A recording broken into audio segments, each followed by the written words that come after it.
What's up, guys?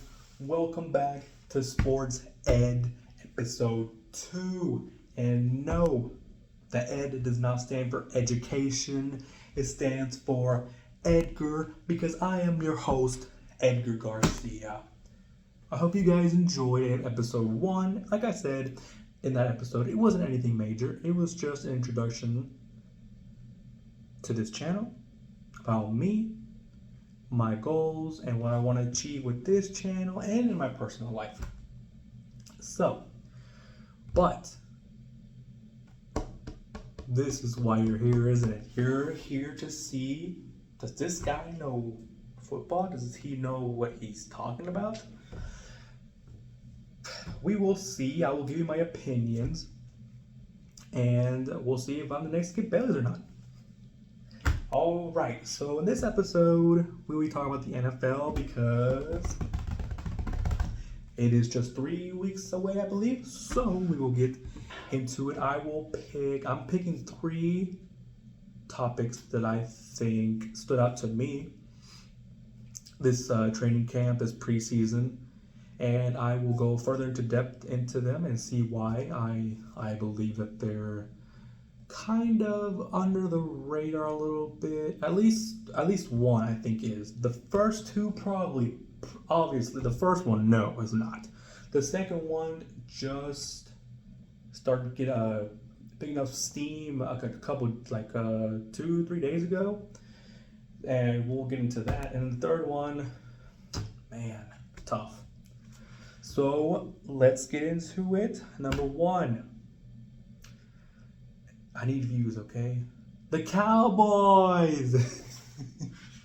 I know. People hate the Cowboys. And yes, don't hate me, please, okay? Please. I am a Cowboys fan. But listen, I know we're not going to the Super Bowl anytime soon. I know I give out realistic expectations for this team, okay? I'm not one of those people that thinks we're going to go and win the Super Bowl every year, go undefeated, and everybody on our offense is like Dak's going to win MVP and CD's going to win like Offensive Player of the Year and we're going to get all these awards. No. I'm realistic. But I am just so mad. I am so mad and upset because Jerry Jones is getting in the way again. When have you heard that before, huh? If this was a drinking game, you would be able to drink like at least 100 times a season. That's how many times a season Jerry Jones gets in the way of our team's success, and it's just so annoying. No other team does this. No other owner does this. No other owner appoints himself as GM. No other owner goes and talks to the media right after the game, even before their own head coach can go and talk to the media. I will give Jerry this one thing. He does know how to draft, okay? He does know how to draft because we have hit a lot these last few years. Like a decade ago, probably, since he started drafting offensive line. I can't remember when Tyron Smith got drafted. I was still kind of young when he got drafted, so I can't remember exactly the top of my head. I feel like it's between 2008, 2010, somewhere in that time period. But anyway, I feel like we've hit so many good picks, except for talking about Charlton. We won't talk about that. And now, and he just can't help himself. He just can't help himself. This CD Lamb contract should be done. It should be done. I'm not even an agent. I don't know anything about the finances, all these technical terms that are in a contract. I am not no lawyer, no agent, like I said. But I could get this contract done. This is the easiest contract this man has probably ever given. It's CD Lamb. We offered him $33 million a year. Okay, fine. I actually thought that was, reasonable because Justin Jefferson is the top paid receiver at 35, $1 million a year. He said he wants, and just Jefferson's the best receiver in the league. So if you're basing it off that, then I don't think CD needs to be making as much as him. But that's not how this works. That's not how the market works. These days, it's next up. And CD is next up. And every person that's next up resets the market. And this is CD Lamb. I mean, this man led the league in catches, 135 catches, 1,700 yards, 12 touchdowns. Jerry, what else do you need? He is our entire offense. Because if he's not out there for week 1, who is Dak going to throw the ball to? I mean, I have it right here. Are you kidding me? Jalen Brooks, second-year player. Deontay Burnett, second-year player. Jalen Moreno Cropper, 1 year of experience in the NFL. A rookie, maybe. I don't even know. Jalen Tolbert, third-year player. And then Turpin, who's used as a return guy. And then we got Brandon Cooks. But, I mean, does Brandon Cooks really scare anybody now? And then it actually gets worse because we have no depth on receiver in our receiving core. But then you go to running back and oh my gosh, I mean, you think bringing back washed up Zeke is gonna do anything? It would help us down there in the goal line, yeah, because we were awful last year in scoring down there. So, that helps. But this is not Zeke from, what year are we on? 2024? Like 6-7 years ago. This is not prime Zeke. And then behind him, Rico Dowell, Deuce Vaughn, Malik Davis, Royce Freeman. This man averaged like 1 yard a carry last year with the Rams. Like, are you actually kidding? Jerry, you cannot think this is enough. You need to pay CD Lamb. You need to pay CD Lamb. But this is all his fault. This contract should have been done like 2 years ago. Like 2 years ago. This, and if you wanted to pay Dak Prescott personally, okay, no. But I also understand the point that people make. Where are we going to find another good quarterback? They just don't grow on trees like that, right? So pay him too then. If you want to be a legit contender still, you have to pay him. And then Micah Parsons. His contract should have also already been done. You franchise tag Micah Parsons? Are you actually kidding me? Are you actually out of your mind? You're franchise tagging top 5, if not the best pass rusher in the NFL. If not the best defensive player in the NFL. Pay this man his money. I mean, why are you being so cheap? I know that in the last few years we've been like one of the lowest spending teams in the league. Like the last 3 or 4 years, we ranked like 31 or 32 in the league of not spending no money.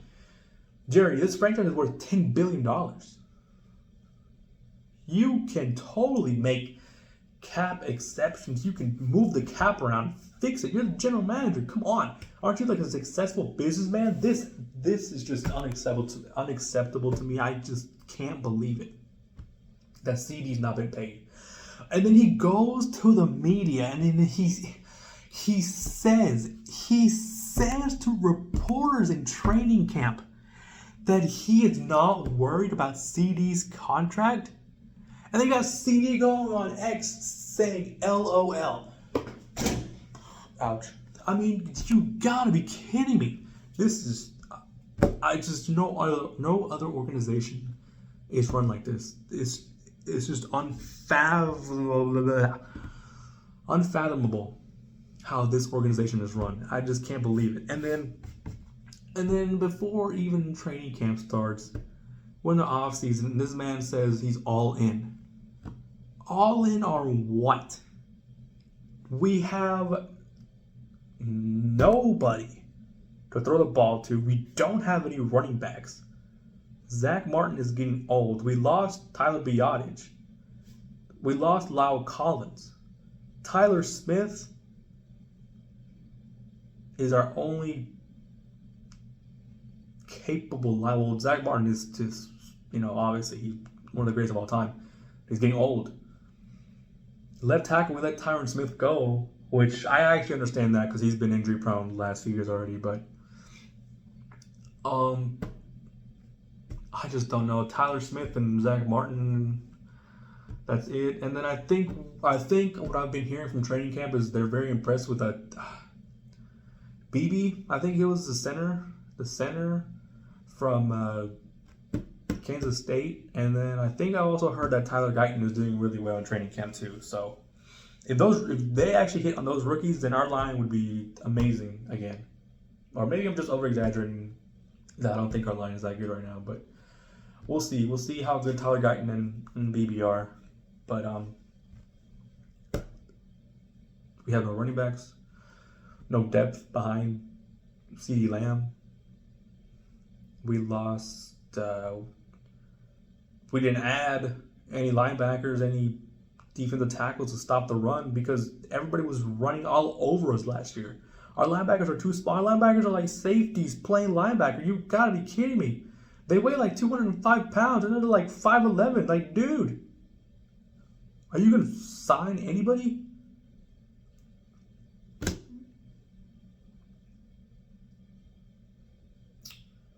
I just don't know what to say anymore. I am one of those people that has never seen the Cowboys in a conference championship. I was not born yet. And at this rate, I don't even know when the next time if I'll ever get the chance to see them. Like, you gotta be kidding me. Not with this offense. If we don't sign CD, I don't see us doing anything on offense. This is not going to scare nobody. Who's gonna bring fear into the opposing team's defense? Brandon Cooks? Washed up Zeke? Jake Ferguson? I mean, I know he's a good tight end, but he's not a Rob Gronkowski. He's no Tony Gonzalez. Oh my gosh. Is our only offense, or is our only way of getting points going to be Brandon Aubrey? Is he going to have to be kicking field goals from the halfway line every single game for us to get any points? Oh, man. It's just frustrating. It's just really, really, really is frustrating watching how this is unfolding because these contracts should have already been done. These contracts should have been done. Not just CDs. Micah Parsons should have been done. Whatever you think about Dak, if you think Dak should stay, his contract should have been done. If you don't think he should stay, then you're probably happy with him not getting paid yet. But I don't know what Jerry thinks. I don't know. He thinks he's still stuck in the 90s. I don't understand. But this man is unbelievable. It's unbelievable what he does. And he says he's all in.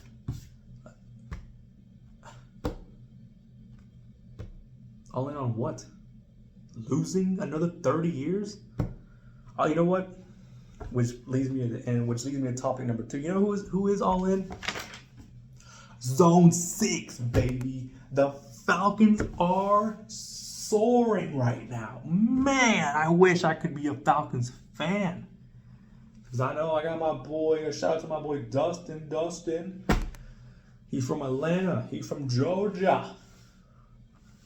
I bet he's happy right now, man, because this is the definition of all in. You go and you get Justin Simmons and you pair him up with, to me, the best safety, if not top 3 safety in all the NFL, and Jesse Bates. Oh no, not just that. You trade a 3rd round pick for Matthew Judon and you add him to pair him up with Brady Jarrett? Did I say his name right? I think I said his name right. Or am I totally losing my mind because Jerry Jones has me all messed up? Grady Jarrett. I don't know why I said Brady. Grady Jarrett. Sorry about that. Jerry just got me all flustered. So you pair him up with Grady Jarrett. One of those guys is going to do double team. The other guy is just going to get at least 10, 11 sacks. I mean, wow. And then you still have AJ Terrell locking down one side of the field. You have a pass rusher now. Your secondary is amazing. I mean, Justin Simmons, Jesse Bates, AJ Terrell. The linebackers is probably the weakest link, but I have heard Falcon fans, if you are watching this, let me know because I can't remember exactly his name, but I heard that there's this one linebacker you guys have that was looking pretty good, but I just can't think of his name. He has a last name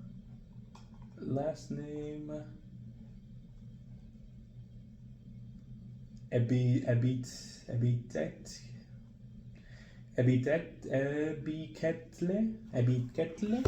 I think if that's the guy I'm thinking of, I think I've heard that he's pretty good. Was really good last season, so have him in the linebacker spot. The defensive line with Judon, Jarrett, and that secondary. Wow. That's just the defense. You add Kirk Cousins, who is a good quarterback. You know, Kirk Cousins is a good quarterback. And I never thought I would say this, but now you have a huge upgrade with Kirk Cousins. And like I said, I can't believe I just said that because Kirk Cousins, is a good quarterback, but he's just, he's not a exponentially great quarterback, But when you could just compare him to Desmond Ridder, because that man was awful. And I would know because I was stuck with him on fantasy. Yep. It was rough, man. It was because all of the top quarterbacks were gone, and I was like, Desmond Ridder just doesn't have to screw it up. So as long as he doesn't screw it up, he should be a viable choice. Man, was I wrong? Desmond Ridder is terrible. Oh my gosh.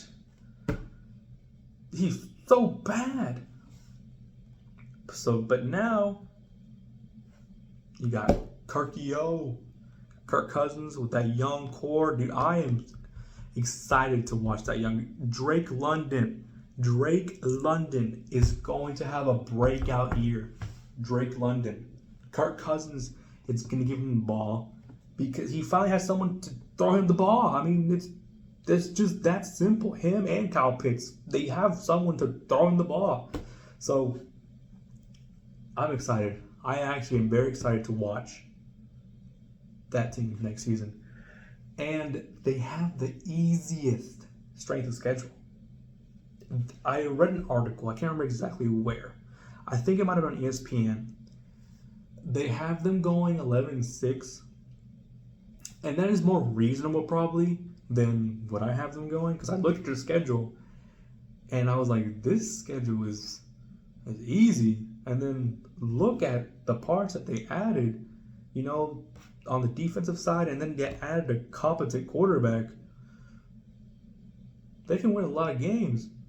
They can win like almost all these games. And then I wrote down how many wins I thought they would get looking at their schedule. I have them at 15-2. I know it's not going to happen, but because I didn't write down the teams that they'd be playing, But, I mean,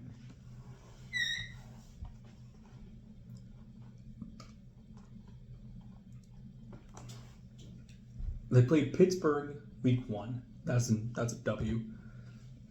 Sorry. Sorry, guys. Week 2 is the Eagles. Okay. I am not as high on the Eagles as most people are. And I think right now the Falcons are a better team. But I'm going to have them lose this game. That was one of the 2 games that I think they could lose. Because it's a Monday night football game, and we all know how Kirk Cousins is on primetime. And it's not just a Monday night football game. It's at Lincoln Financial Field. So I'm not picking Philly because I think they're better. I'm picking them because of the circumstances. Because of Kirk Cousins not being good in primetime. And because it's a Monday night game in Lincoln Financial Field. I mean, those Philly fans are crazy, and I hate you. And then week 3, they play the Chiefs. And actually, which is another primetime game. But I actually think they can win. Even though Kirk isn't good in primetime, I'm going to give him this game because it's at home.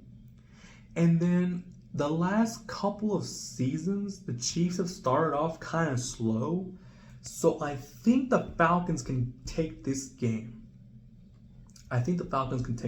So, I mean, right there, I have them so far like 2-1. And that's just week 3. And then after that, I mean, it's just a freaking cakewalk, dude. I mean, hold on, let me just see, y'all can see me. I mean, it's the Saints, it's the Bucks, it's the Panthers, the Seahawks. They have the Seahawks at home. The Bucks, the Cowboys. I think they're gonna beat us. The Saints, the Broncos. Then they have a bye. The Chargers. I mean, who are they throwing the ball to now? And then by week 13, half the Chargers team is probably gonna be injured anyway. The Vikings, the Raiders, the Giants, the Commanders, the Panthers. I mean, you see why I have them like going 15-2? Because I could see it. I can generally see it, but I mean, more realistically, is 11-6. I don't know what 6 games it would be, but I wrote down 15-2, and you guys just heard that schedule, and that schedule is a cakewalk. So who knows? I mean, they could surprise. They're easily going to win the division. They're going to run away with that division. That division is a joke. So they're easily going to win the division.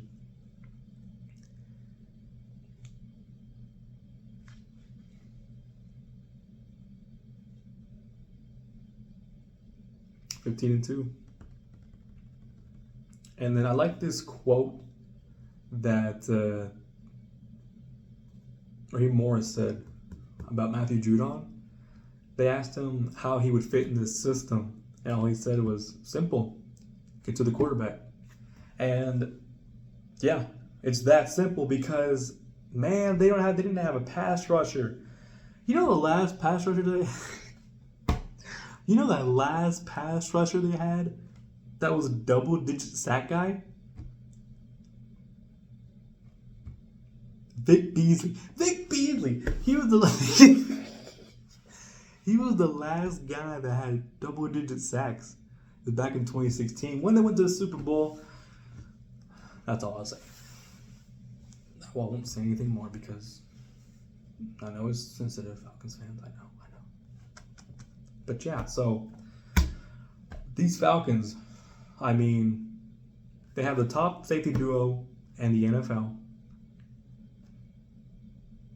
You got a top pass rusher for a 3rd-round pick. This offense, to me, could be top 10. It could be a top 10 offense. Plus, the easiest strength of schedule.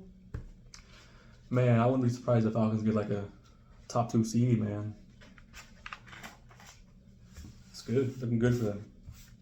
Must be nice to have someone that's all in. All right, and then the last topic that I want to cover are the poor Buffalo Bills. You know, I feel bad. I feel bad for Bills Mafia because, you know, they're always supporting their team and getting behind their team and, you know, jumping through fiery tables and getting drunk. And even Jason Kelsey was out there, you know, with Bills Mafia. Oh, man, but you guys can't stay healthy. I mean, I wrote down the injuries that you guys have right now from what I saw on ESPN.com. Valdez-Scantling is out multiple weeks. Trubisky is out multiple weeks. And I know that doesn't sound like a huge deal, but McDermott only carries one backup. And if something happens to Josh Allen, who the heck is even going to replace him? I mean, I know Trubisky is, you know, not great. But if Trubisky's injured too, you're going to have to go to your third string guy, and I actually don't even know who that is. So that's you know, something to watch out. He has a knee injury. He's going to be out multiple weeks too. Oh, and Stanley has a neck injury, so he's out for a few weeks. Curtis Samuel has a turf toe. DeMar Hamlin, hamstring.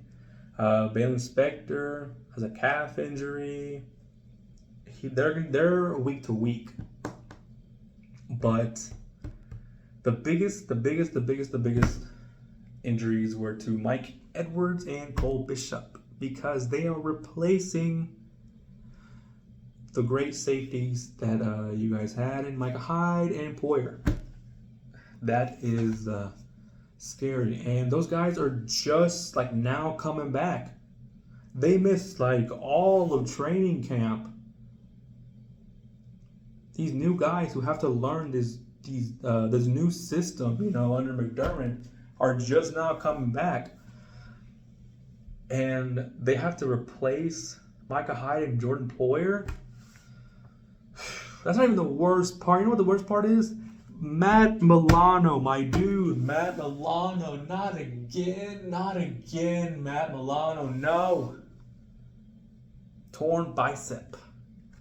Out indefinitely. And I was watching a clip on YouTube. I can't remember exactly who. I know I need to get better at that. Writing down who said it. But I think it was Adam Schefter. I think it was on NFL Live. They say that he might not be able to. He might not be coming back until like December, until like the end of December.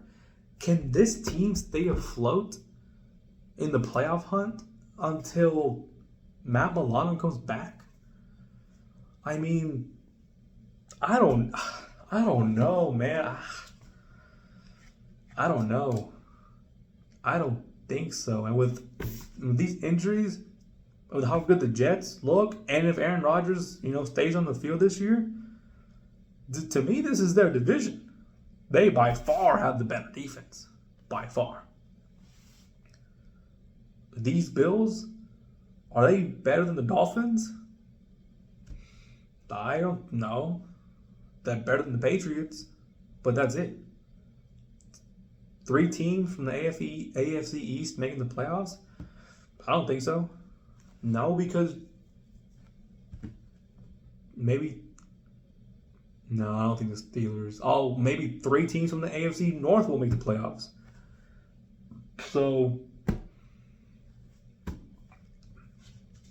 I'm scared for the Bills. And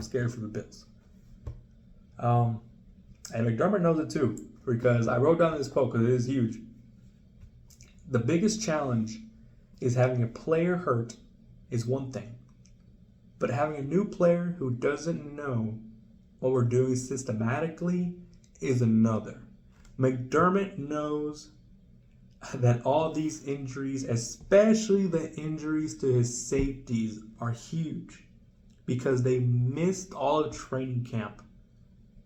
And who knows if they will even be, they probably actually won't be in football shape because the season starts in like 3 weeks, and these dudes like haven't played yet.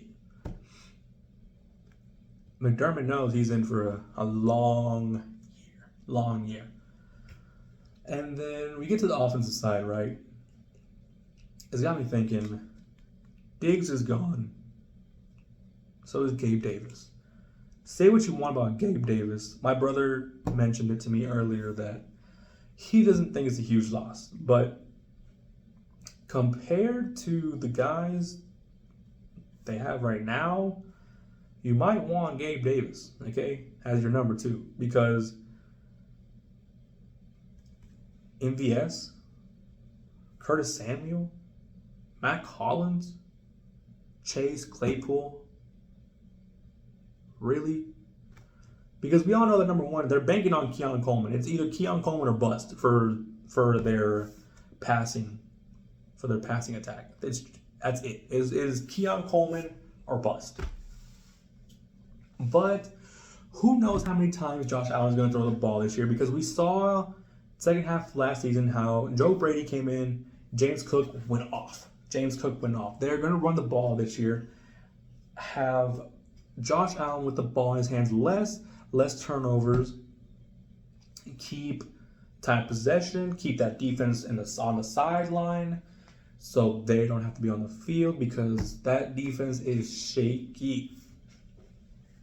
So sounds like they're going to be running the ball a lot, which means, Josh Allen will have to throw to the receiving core, who is not good.